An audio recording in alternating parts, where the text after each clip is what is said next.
हमारी ज़िंदगियाँ बहुत ज़्यादा नाजुक हैं, बहुत नाजुक से हम लोग पले हैं। कभी हम हाजरा जैसी शहजादी देखी है कि वादियों के दरमियान में जिस वक़्त वो घूम रही थी, घर के अंदर क्या कुछ नहीं था।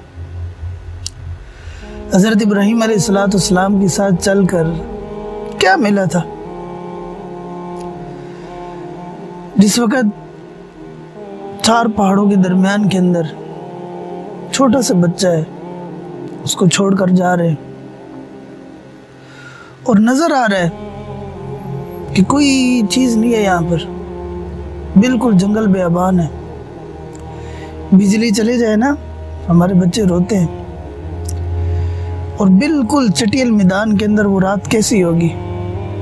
20-22 साल की लड़की, छोटा सा बच्चा, तसव्वुर कीजिएगा ज़रूर।